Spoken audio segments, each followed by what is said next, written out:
V malých českých vesnicích středověku se stoly a zahrady neplnily jen obilím, zelím či hráškem. V krajině, kde zemědělci znali rytmus polí i tvrdost zimy, rostlo mnoho rostlin, které dnes upadly v zapomnění. Lidé je tehdy považovali za samozřejmou součást života, stejně jako vodu z vesnické studny nebo zvuk klepání kovářského kladiva. Tyto plodiny nebyly jen jídlem, byly oporou v dobách hladu, lékem při nemocech i součástí lidových rituálů. Jednou z nejcennějších rostlin byla sladká kořenová zelenina, kterou hospodáři vysazovali do měkké půdy podél dřevěných plotů. Podobala se dnešním mrkvím, ale byla jemnější, bělostná a sladší. Nebylo třeba se o ní starat, rostla téměř sama a vytvářela zásoby skryté v zemi, které vydržely celé zimy. V době byla tak lákavá, že ji nejedli jen sedláci, ale i páni v maloměstských tvrzích.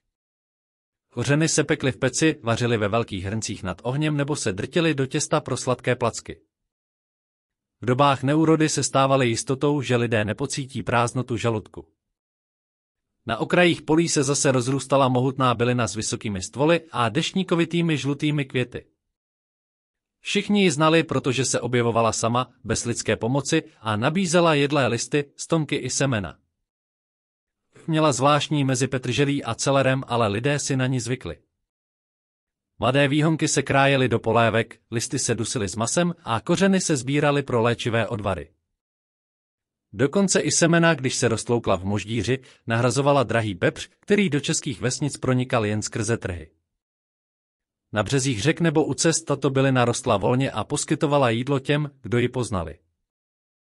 Další zeleninou, která by dnes překvapila, byl vytrvalý druh listové rostliny se sytě zelenými, masitými listy. Vyrůstala každým rokem na stejném místě, aniž by ji hospodyně museli znovu sázet. Její hodnota byla obrovská, protože listy obsahovaly více železa než špenát a množství vitaminů, které chránily lidi před vyčerpáním. Na jaře, když zásoby obilí docházely a lidé hladověli, tyto první zelené listy zachraňovaly celé rodiny.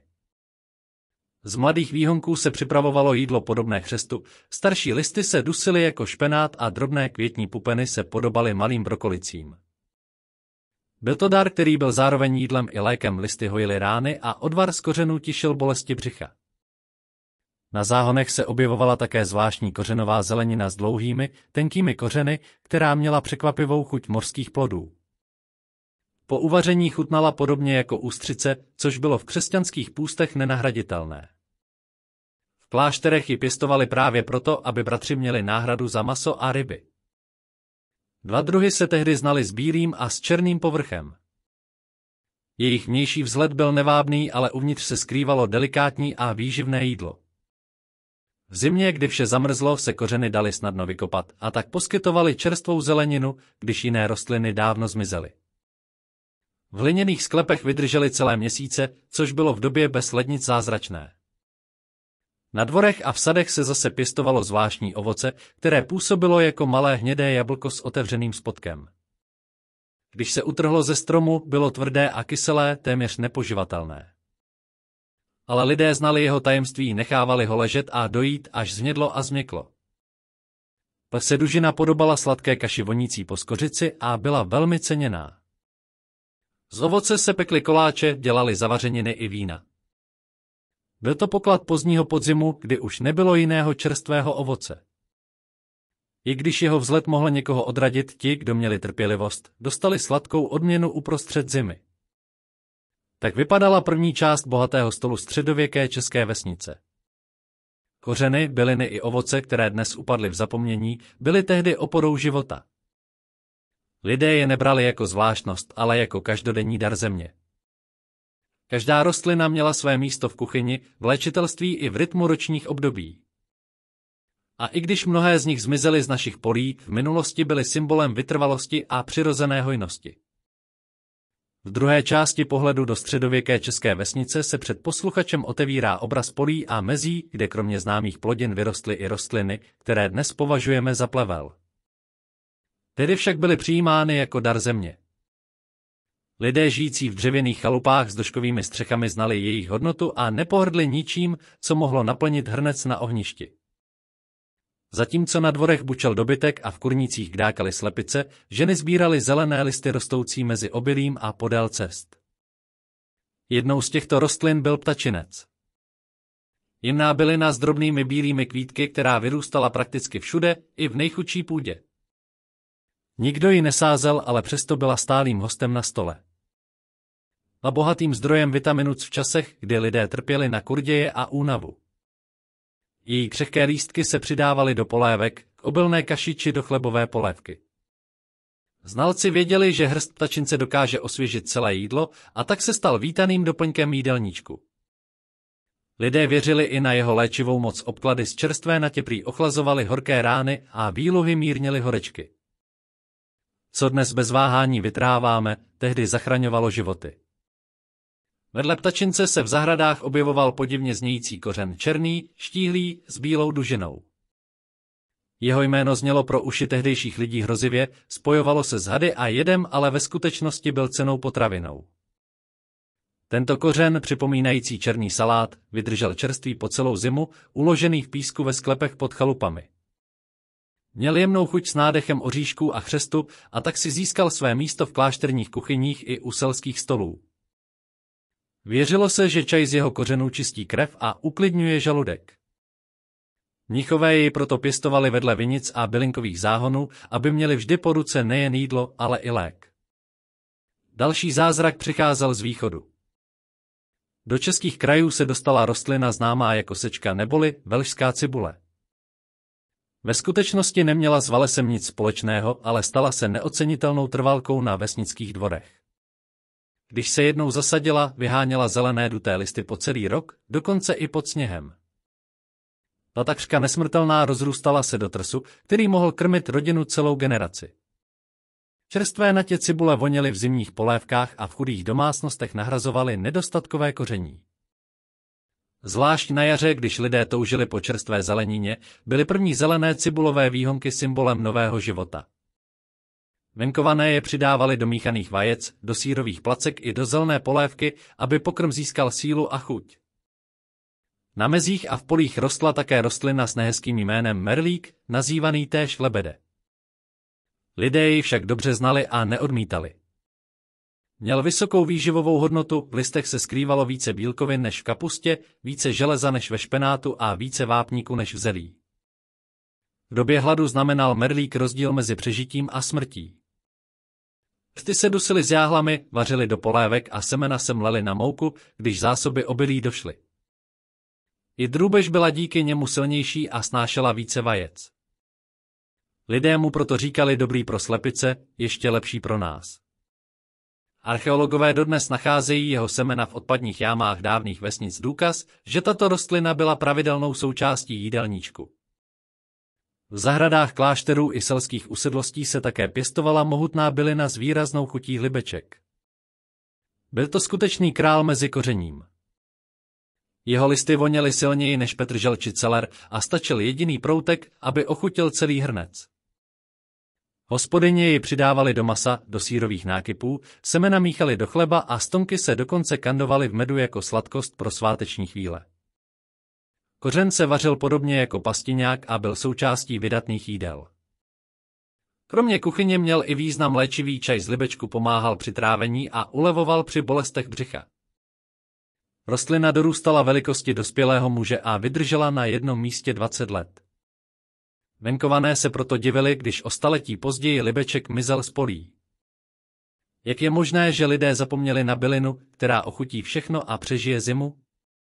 Když lidé sklízeli obilí, po poli se objevovala drobná rostlina se zvláštním jménem polníček. Vyrůstal mezi klasy a tvořil nízké růžice jemných listů. Sedláci ji nazývali polní salát. Měl jemnou oříškovou chuť a především rostl v době, kdy na polích nezůstalo nic zeleného. Díky své odolnosti poskytoval čerstvé vitaminy i v zimě. Byl jednoduchý, ale oblíbený a lidé jej sbírali do plátěných pytlíků, aby měli zeleninu, když jiné rostliny odumíraly. Později byl vytlačen pěstovaným hlávkovým salátem, ale ve středověkých vesnicích byl symbolem pokory a skromnosti.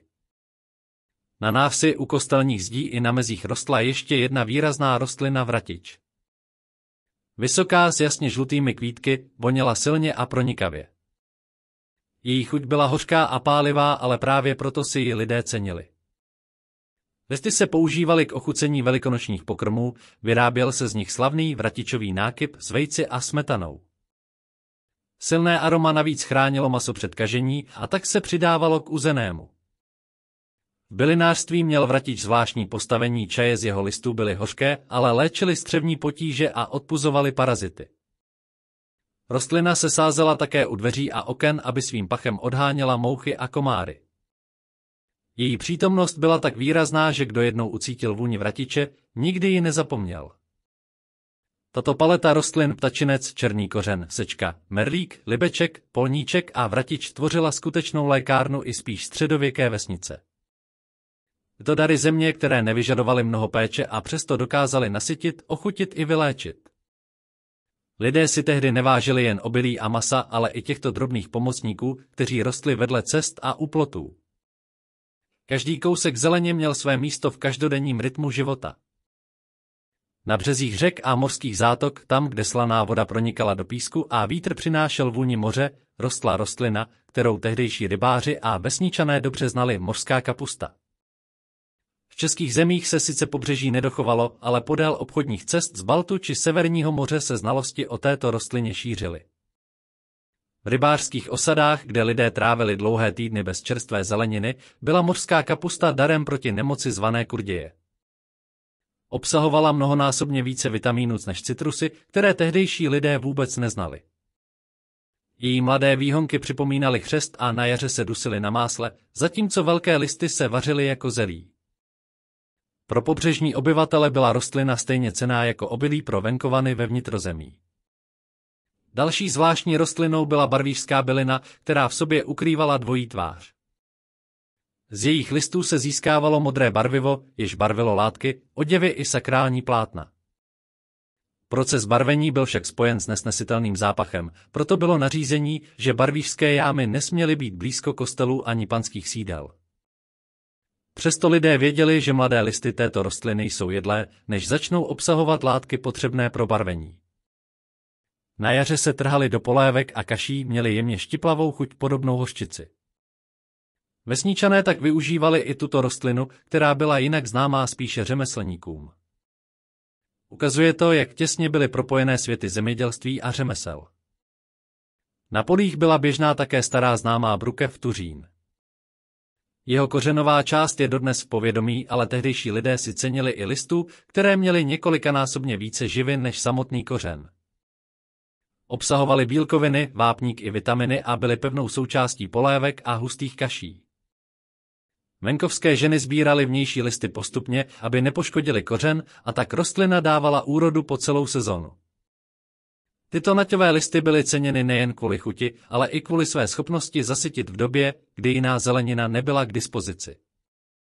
Tato skromná, ale vytrvalá potrava, která pomáhala přežít zimní měsíce. Středověké vesnice byly místem, kde každá rostlina měla své místo a svůj účel. Koření, které dnes mizí z paměti, bylo tehdy nezbytností. Například kopr, kmín či fenikl se používaly nejen k dochucení jídel, ale i jako prostředek proti nadýmání či ke zklidnění žaludku. Do chleba se přidávaly semena, aby vydržel déle čerstvý. Vědomosti o rostlinách nebyly jen praktické, ale i magické. Lidé věřili, že některé byliny mají moc odhánět zlé duchy nebo chránit dobytek před nemocemi. Pověry se mísily s každodenní zkušeností a tak nebyl rozdíl mezi jídlem, lékem a kouzlem. Při zimních slavnostech hrály rostliny významnou roli. Sušené byliny se věšely na trámy jako ochrana proti zlým silám, semena se sypala do ohně jako oběť, aby příští úroda byla bohatá. V hostincích, kde se scházeli sedláci, se podávaly nápoje ochucené bylinami, medovina s libečkem, pivo s vratičem či víno s přídavkem koření dovezeného z dálky. Tyto chutě byly mnohem výraznější, než na co je zvyklý dnešní člověk, protože tehdejší lidé neznali rafinovaný cukr a spolehli se na sílu bylin. Ve vesnických zahradách se pěstovalo vše, co mohlo posloužit. Neznali z paměti, kdy která bylina raší, kdy ji trhat a jak ji uchovávat. Většina rostlin se sušila na trámech ve světnicích, kde kouř z ohniště odháněl hmyz a chránil před plísní.